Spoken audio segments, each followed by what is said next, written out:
Hey everyone, welcome back to Pop Incursions. I'm Nico. Today we are going to break down the season finale of What If Season 2, Episode 9, What If Strange Supreme Intervened.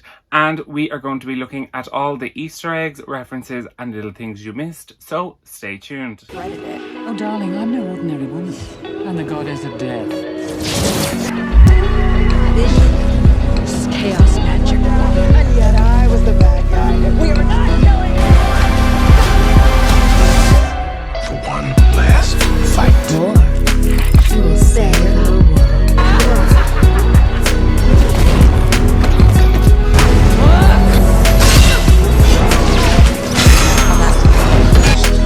That's how.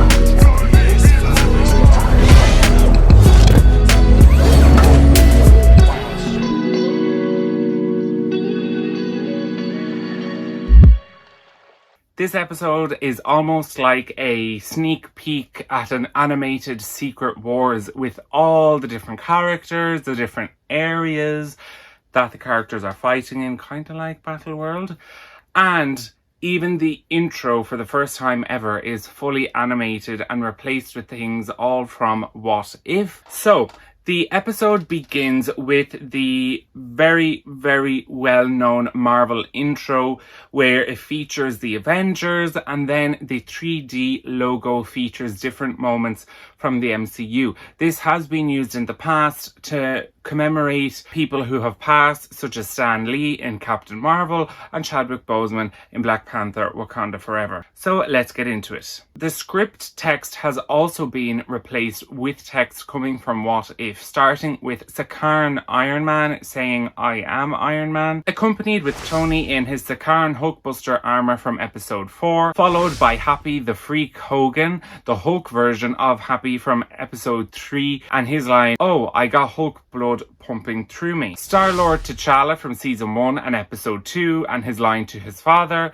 "There is an entire world out there, Baba." We then see Bill Foster's Goliath from season 2, episode 2. I actually quite like Goliath's suit. I actually really liked episode 2, and I think it's probably one of the most underrated What If episodes, and particularly because we're getting to see some heroes that we've never really seen before in their true hero form, and most of them we've seen as kind of the side supporting characters. I really hope we do get to go back to that universe and see more of the 1980s Avengers, because it looked very cool. We then see Kahhori from episode 6 of this season. Then we see Alexei Shostakov's Red Guardian, and his text being, "I am the night, I am the wind," which we haven't actually seen yet, and this episode was heavily rumoured to appear in this season, but for whatever reason was pushed back to season 3, and Marvel actually released an entire scene from that episode, and it's from an episode titled "What If the Red Guardian Stopped the Winter Soldier?" and we see both Bucky Barnes aka the Winter Soldier and Alexei Shostakov aka the Red Guardian. In this scene, which I may break down in another video, we also see Bill Foster, Goliath, as a SHIELD agent, as well as a ranger called Rio Morales, which a lot of people are trying to suggest that she may actually be Miles Morales' mother, and the first appearance of him or his family in the MCU. This also really shows you how well What If Season 2 must have been received by everyone in general, because for Marvel to release almost an entire scene from a show that we didn't even know when it was coming, while its predecessor is still airing, must mean that we're getting good reviews and a lot of popularity, which is a good thing. Then we see Strange Supreme, and then Captain Carter and her line, "The name's Captain Carter" from season 1, episode 1. And then it transitions into her throwing the shield towards the camera. And this is actually something normally Steve Rogers or Captain America does in the live action version of this Marvel intro sequence. But it looks so good, and honestly, I can understand, and I already appreciate why they may wait till the finale to show us this. But I think from now on, every What If episode should have this in it, because it truly is a whole other kind of gift to fans to be able to see all of this come together, and it really kind of puts a cherry on top for those of us who are really loving What If, and I really had a lot of fun going through it. Also a note, as the sequence progresses, we can see that the characters are sketched and then they're inked in as it progresses, and this is actually something that is done with comic books, where the characters are sketched first and then the colour comes later. As the more 3D logo appears, we see moments from all across season 1 and season 2 of What If, first starting with The Watcher and featuring some of my favourites, being Captain Carter storming the Hydra base with her Howling Commandos. And for those of you that have been keeping up with my channel, you will know that that moment was actually in our channel intro until the newest Captain Carter episode came out, episode 5, where that replaced it. But I thought that was just very cool that we both had, you know, that moment at one point. We also see Hela in Ta Lo. We see Strange Supreme, Tony Stark getting into his Sakaran Hulkbuster armor, the Hydra Stomper, Kahhori, 1602 Hulk, 1602 Wanda Merlin, aka the Scarlet Witch, Captain Marvel from season 1 episode 7, Star-Lord T'Challa from season 1 episode 2, Peter Quill's father Ego from this season's episode 2. We then see Captain Marvel and Thor fighting from episode 7 of last season, Zombie Scarlet Witch from last season, Peggy becoming Captain Carter moment, Tony sitting in the donut from season 1 episode 3, Captain America, Iron Man and the Black Panther from the Zombies episode 5 of season 1, the Grand Master but from this season, and then we see Captain Carter riding on the back of the Hydra Stomper, but it's from last season. We see Queen General Ramonda, who I really hope we get to see, played by Angela Bassett in Secret Wars, Tasha with Red Guardian's shield from season 1 episode 8, Howard the Duck from season 2 episode 1, Gamora from this season and a young Peter Quill from this season, Nick Fury, Captain Marvel, Bucky Barnes, Infinity Ultron and Strange Supreme, as well as a faint look at zombie Captain America. This episode starts with the Watcher doing what he does best, watching and narrating, and we're back in 1602, the world that Peggy Carter had just saved, and we're picking up where we see Strange Supreme sitting down with Captain Carter. We see Strange use one of his token tricks to change Captain Carter's ale into malt whiskey, and this means a little bit more than just a drink of preference, but this is the same drink that Captain Carter shared with Steve Rogers in the very first episode in season 1. When Peggy asks can Strange send her home, he says anything for a fellow guardian of the multiverse, and then he says please step into my office. We see Strange Supreme bring Peggy into his so-called office, which he has now created and dubbed the Sanctum Infinitum, and this is obviously a multiversal version of the Sanctum Sanctorum. While he's kind of expecting Peggy to be overwhelmed in a positive, oh it looks so nice, she's actually concerned and she says, "You've been here all alone?" And Strange says, well, not quite. And then we learn that he's so-called trapping these universe killers to save worlds as his penance, as Captain Carter reminds him of what he did in terms of destroying his universe out of his grief for Christine. As Strange says, well, not quite, I've been busy, we see not just one pocket dimension, which would have been from last season's finale, where we had Zola Vision and Infinity Ultron fighting over the Infinity Stones that, you know, remember Strange Supreme offered to watch and make sure they didn't get out. But now we see a lot of different pocket dimensions with different so-called universe killers inside. Now, let's go through some of these universe killers. However, just remember there are a vast number of variants across the multiverse of characters, so the characters that we see may not be the specific ones we have come to know in our 616 universe. By the way, Wanda Merlin may pop in from time to help us identify some of these variants. So we see Infinity Ultron. For I sense there is another.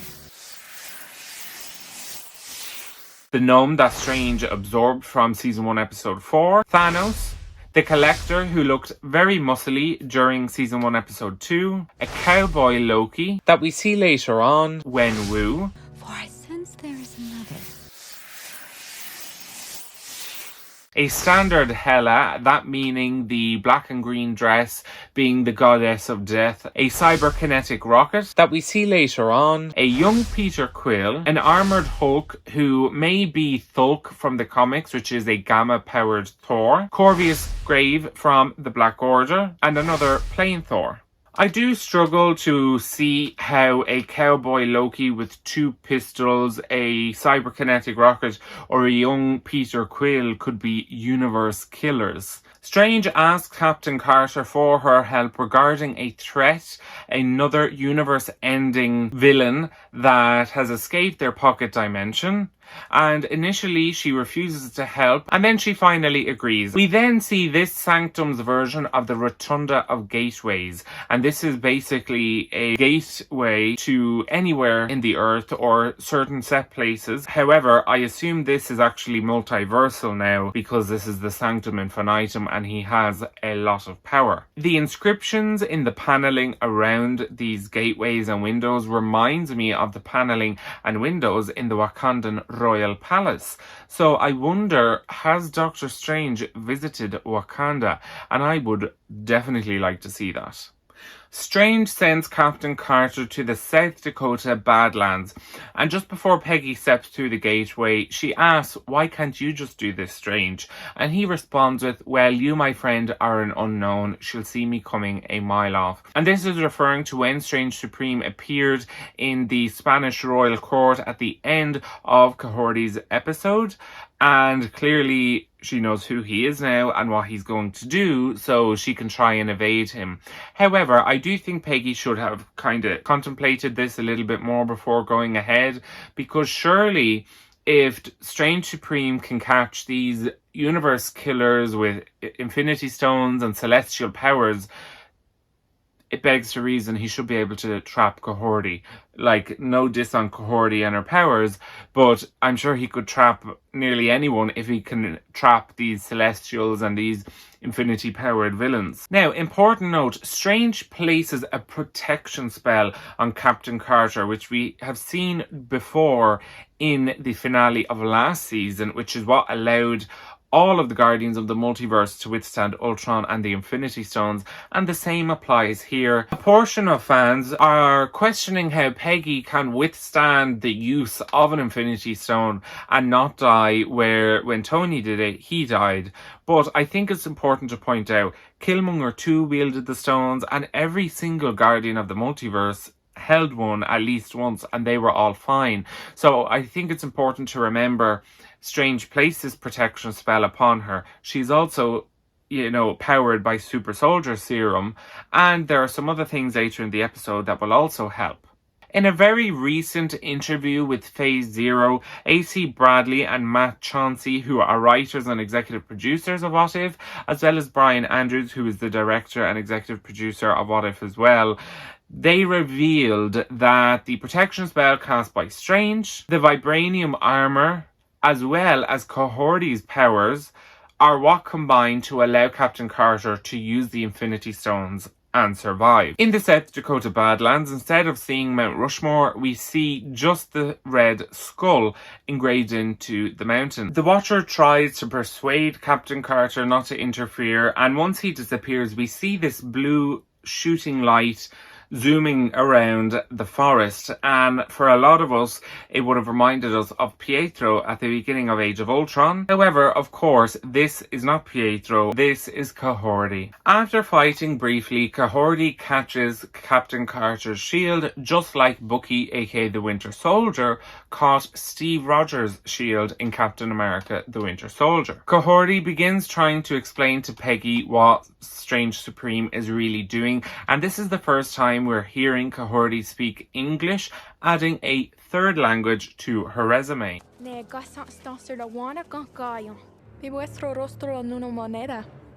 name is Kahhori, and I think we can help each other. Kahhori is explaining to Captain Carter what is actually going on, but before she can really get all of it out, Strange Supreme takes the floor from underneath them and returns them to the Sanctum Infinitum, and straight away he begins trying to put Kahhori in a pocket dimension. Kahhori explains that he is not just catching universe killers, but also righteous heroes. He's trying to resurrect his universe.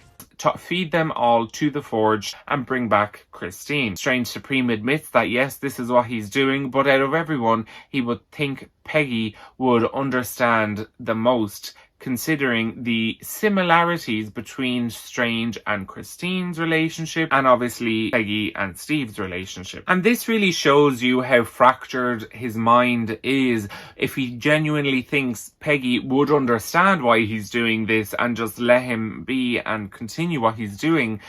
But that is the effect of being alone for so long with literal demons inside him, corrupting him. Strange Supreme also says, in the grand scheme of things, it's a small price to pay. And this is yet another example of another Stephen Strange playing the grand calculus card to try and justify the sacrifice of others. In the grand calculus of the multiverse. But in the grand calculus of the multiverse. That's the kind of justification our enemies use. Is it the one you used? When you gave Thanos the Time Stone? You hypocrite.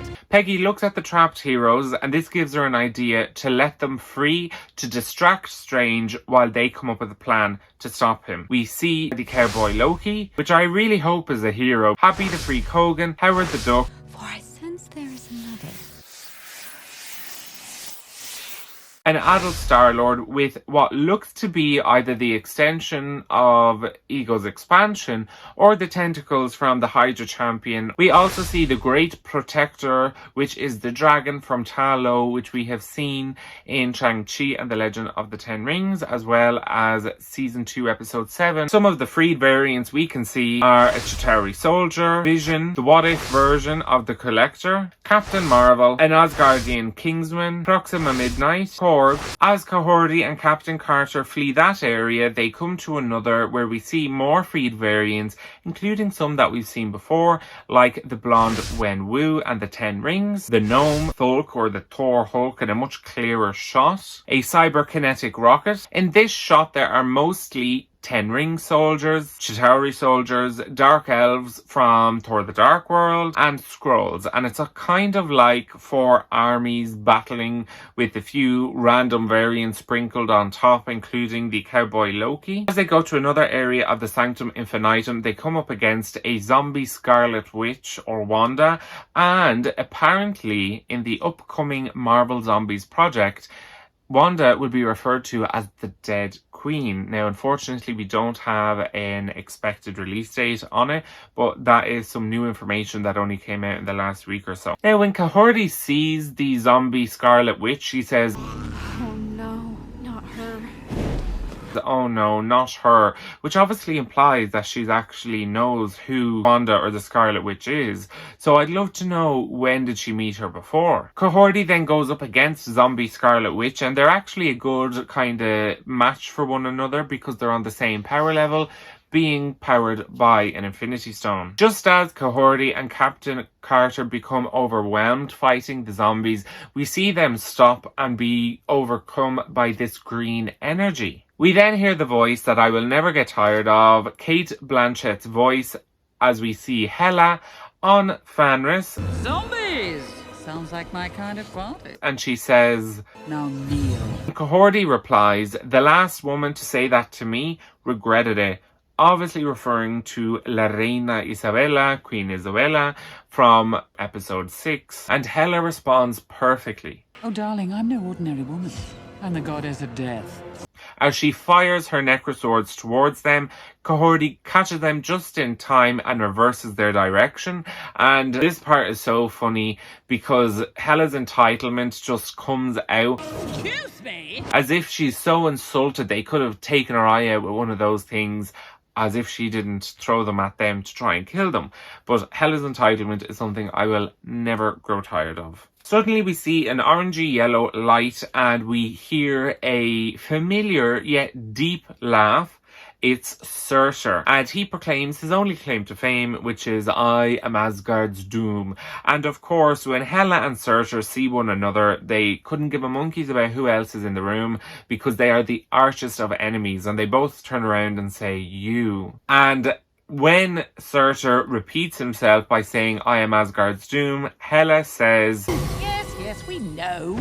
and of course Hela is sick of him and hearing that, so she sends her zombie army to swarm him. And all he can think of doing is repeating himself. And I am so appreciative that we saw a still evil Hela reuniting against Surtur. I really hope season 3 will give us the rumoured what if the Avengers fought Surtur, or what if Surtur came to Midgard, as concept art has actually revealed that Doctor Strange and the Scarlet Witch would team up to fight him. Kahhori and Peggy flee again and again and again, and as they are running down a empty hall, we see a portal open and an infinity gauntleted Thanos steps through. But before they can really do anything, he's snapped, and literally walking out from the ashes is Killmonger. Killmonger walks out from the ashes, literally, but thankfully Kahhori uses her Tesseract-based powers, the Tesseract can also be called the Space Stone, to portal him out of the Infinity Armour and away to the main area of the prison riot, shall we call it. And in that moment, we get a sneak peek at a Black Panther versus Wenwu and the Ten Rings moment, which would be very cool to see more of, especially in live action. Then Peggy is able to don the armor and also dons all the Infinity Stones. Then Peggy is able to get all the Infinity Stones, which was an epic moment. And Funko, please, I need a Funko Pop as soon as possible of this Captain Carter Infinity. And the stones look so good in her upgraded armor, and I really love that we're getting to see this. Strange starts the forge, and amidst all of the fighting, he still compliments Peggy on her new look, i.e. the Infinity Stones and the enhanced armor. And of course, Strange can be quite arrogant and tries to be very charismatic sometimes.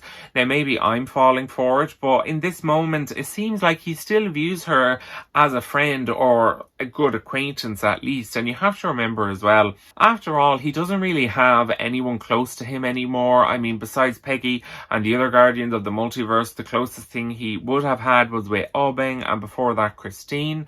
So he's probably conflicted in the sense where he wants to view her as a friend, or at least as a good acquaintance. But of course, the demons within him are not on Peggy's team. That's the least we can say. Then we see a really, really cool fight sequence between Strange Supreme, Captain Carter and Kahhori. One of the spells that Strange uses looks very similar to one we have seen in the Multiverse of Madness. However, this time these serpents are all magic and bone, no flesh. Kahhori and Peggy work together to fight against Strange, and we even see moves that Strange used against Thanos in Infinity War, including the Images of Icon spell, and Peggy rebuttals that move by using the Reality Stone to mirror that, so we have multiple versions of Strange Supreme and multiple versions of Captain Carter.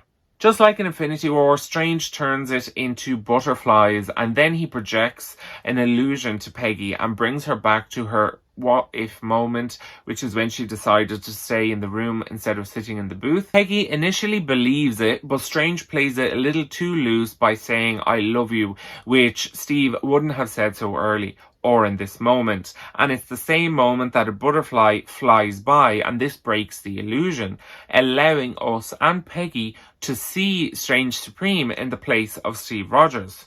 This reminds me of when the sorcerer in Kamar-Taj breaks his spell as it flickers, allowing an entry point for Wanda, but here it allows Captain Carter to stop Strange's punch. Strange begins feeding them all to the forge, and Kahhori uses her powers to fight against him and to try and reverse what he is doing and send them back home. Captain Carter then uses the time stone to freeze time and then tries to reverse time doing the same thing Kahhori was trying to basically get them back home. As the heroes are being dropped and lifted, they see what's going on. Strange is prepared to end Peggy until we hear that beautiful voice of Hela.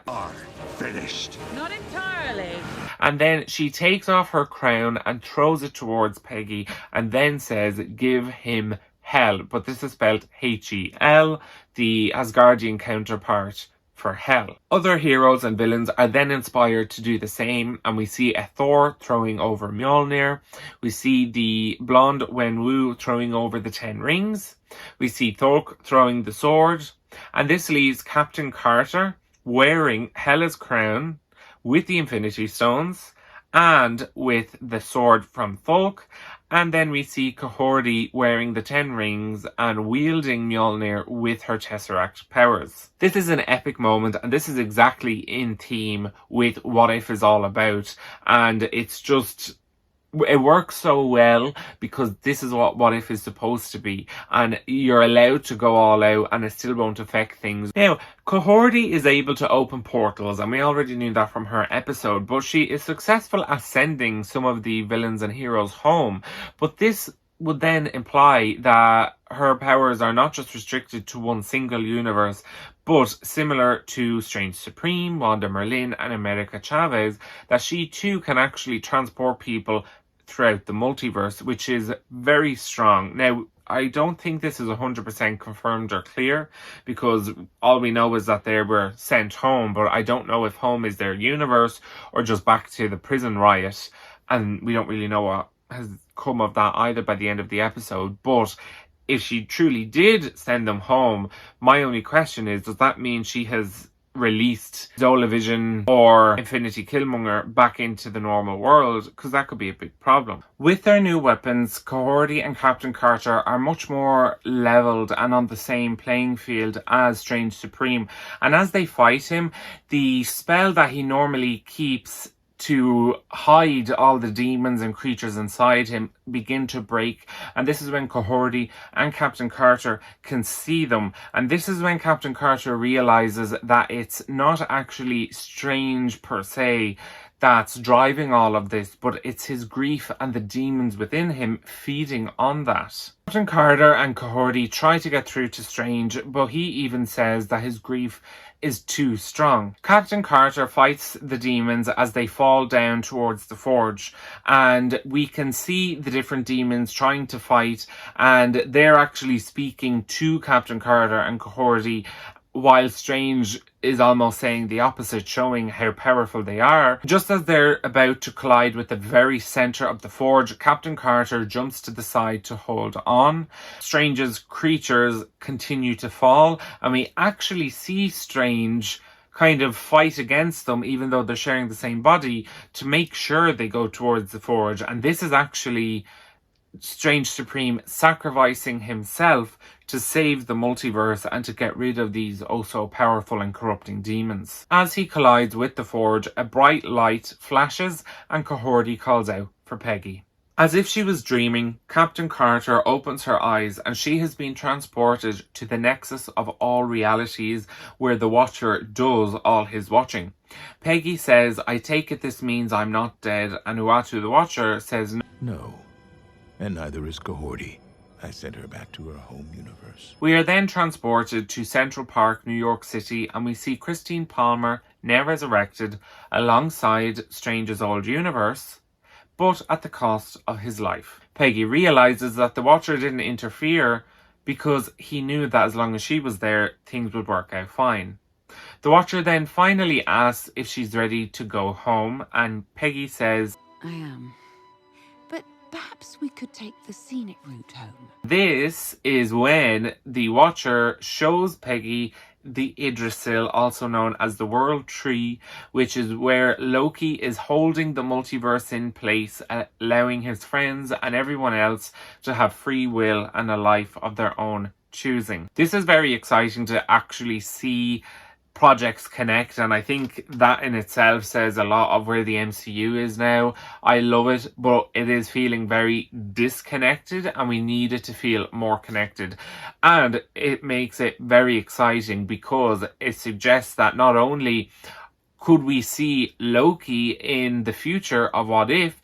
But we are likely going to see Captain Carter and the Watcher in the live-action MCU at some stage. Personally, this is my favourite season of What If compared to season 1.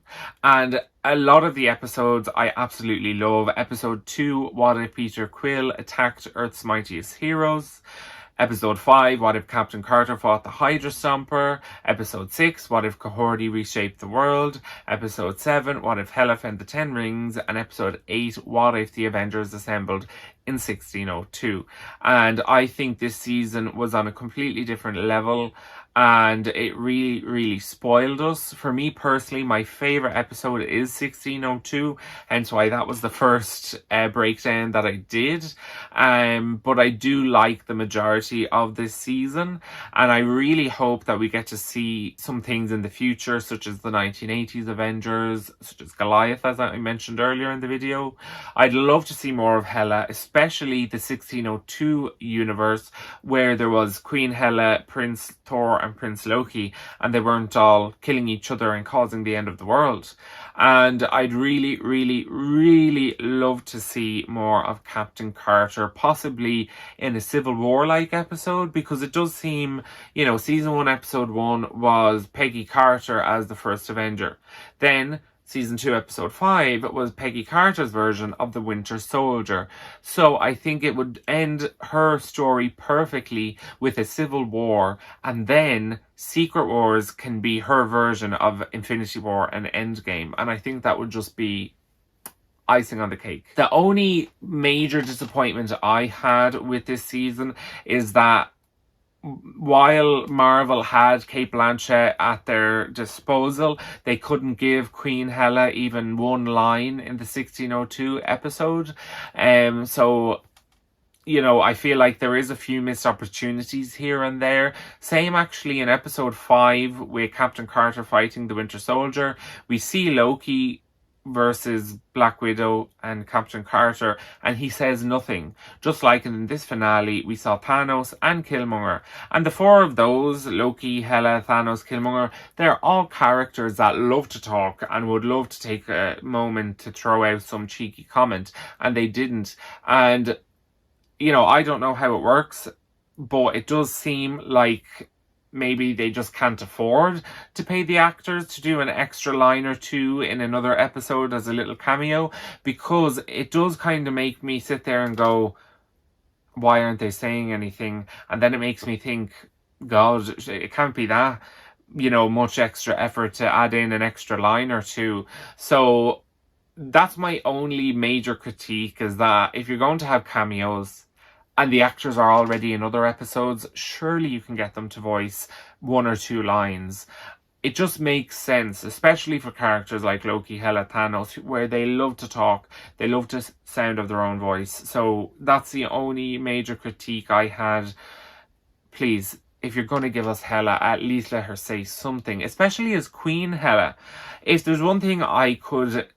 If Marvel told me there's one episode that you can choose for season 3 of what it's about, I would say revisit 1602 and give us obviously a new story, but the same characters, but Queen Hela on the throne where she actually speaks. That's the only thing that I have a major kind of criticism or gripe about. Everything else I love, and if I don't love it, I still enjoyed watching it, if you know what I mean. But the whole Hela and cameos not getting even a line or two, that's my only criticism. So what did you think of the finale, and what did you think of season 2 of What If overall? I would love to hear your thoughts. I have to say, I love engaging with everyone and being able to discuss and debate, so please do feel free to comment in the comments below or contact me on my socials. Links are in the description. I'd also appreciate it if you could give the video a like and click that subscribe button for more from Pop Incursions, Marvel breakdowns, as well as Marvel Funko Pops. I'm Nico for Pop Incursions. See you next time.